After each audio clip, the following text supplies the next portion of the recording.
श्री स्वामी समर्थ सारामृत अध्याय 3 श्री गणेशाय नमः। धन्य धन्य ते जगती स्वामी चरणी तयांची भक्ती, त्यासी नाही पुनरावृत्ती पद पावती कैवल्य। गत अध्यायी कथा सुंदर स्वामींनी निवेदिली स्वचरित्र आणि बाबा दिगंबर त्यांचे व्रत निवेदिले।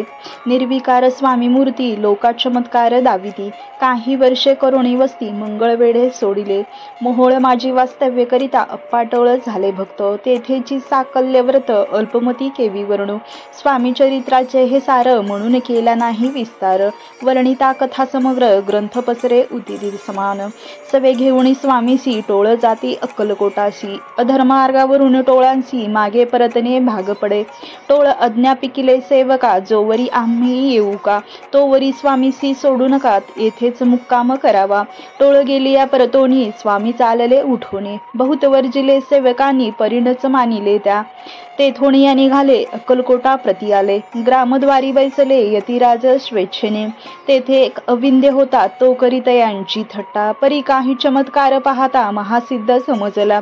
पूर्व पुण्यास्तव निश्चिती आले चोळप्पाचे ग्रहापती, स्वामीसी जाणून ईश्वर मूर्ती चोळप्पा करी आदर। चोळप्पाचे भाग्य उदेले यतिराज ग्रहासी आले, जैसे कामधेनू आपण बळे दारिद्र्याच्या घरी जाये।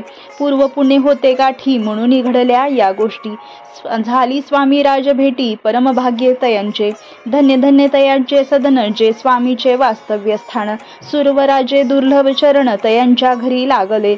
योग अभ्यासी योग साधिती तडी तापडी मार्गी श्रमती, निरहारे किती एक राहती मौन धरिती किती एक। एक चरणी उभे राहोनी सदा विलोकिती गगन, एक गिरीवरी बैसोनी तपश्चर्या करिता ती। एक पंचाग्नी साधन करती एक पवना ते भक्षिती, कित्येक संन्यासी होती संसार अवघा सांडोनी। एक करीती कीर्तन एक मांडिती पूजन, एक करीती होम हवन एक षटकर्मे आचारिती। एक लोका उपदेशिती एक भजना माझी नाचती, एक ब्राह्मण भोजन करीती एक बांधिली देवालय। परिजयाचे चरण दुर्लभ सद्भक्ती वाचून, केली असी नाना साधन भाववीन सर्व व्यर्थ। योगयादिक काही चोळप्पाने केले नाही, परिभक्ती सव पाही स्वामी आले सदनाते।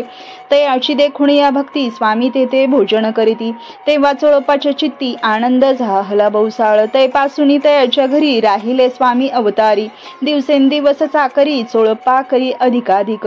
तेव्हा राज्य पदाधिकारी मालोजी राजे गादीवरी, दक्ष असुनी कारभारी परमज्ञानी असती जे। अक्कलकोटीची प्रख्याती तेव्हा काही विशेष नव्हती, परितयांचे भाग्य निश्चिती स्वामी चरणी उदयेले। तैपासून जगात त्या नगराचे नाव गाजत, अप्रसिद्ध ते प्रख्यात किती एक जाहले। चोळप्पाचे ग्रहाप्रती आले कोणी एकैती, लोका चमत्कार दाविती गावात बात पसरली। आपुली व्हावी प्रख्याती ऐसे नाही जयांचे चित्ती, म्हणून या स्वामी राजे येती बहुधा न जाती फिरावया। लोका माझी पसरली मात नृपाची कळला वृत्तांत, की आपुल्या नगरात यती विख्यात पातले। राहती चोळप्पाच्या घरी दर्शना जाती नरनारी, असती केवळ अवतारी लीला ज्यांची विचित्र। वार्ता ऐसे ऐकोणी राव बोलले कायवाणी, गावात यती येऊणी फार दिवस जाहले। परी आम्ही श्रुत पाही आजवर जाहले नाही, आता जाऊणी लवलाही भेटू तया यतीवर्या। परी ते केवळ अंतर्ज्ञानी ऐसी वार्ता ऐकली काणी, हे सत्य तरी येऊणी आताच देती दर्शना। राव मुखातून वाणी निघाली तोची यती मूर्ती पुढे ठेली, सकल सभा चकित झाली मती गुंगली रायाची। सिंहासनाखाली उतरून राव घाली लोटांगण, प्रेम अश्रुनी भरले नयन कंठ झाला सद्गतीत। दृढ घातली मिठी चरणी चरण धुतले नेत्रा अश्रुनी, मग तया हस्तकी ठेवणी आसनावरी बैसविले। खून पटली अंतरी स्वामी केवळ अवतारी, अभक्ती पळून गेली दुरी चरणी भक्ती जडली ते। सकळ सफा आनंदली समस्ती पाऊले वंदिली, षडोपचारे पूजिली स्वामी मूर्ती नरपराये। निराकार आणि निर्गुण भक्तासाठी झाले सगुण, तयाच्या पादुका श्री धरुण विष्णुनाचे ब्रह्मानंदे। इति श्री स्वामी चरित्र सारामृत नाना प्राकृत कथा संमत प्रेमळ भक्त परिसोत तृतीय अध्याय गोडहा। श्री स्वामी चरण अर्पणास्तु। श्री शुभम भवतु।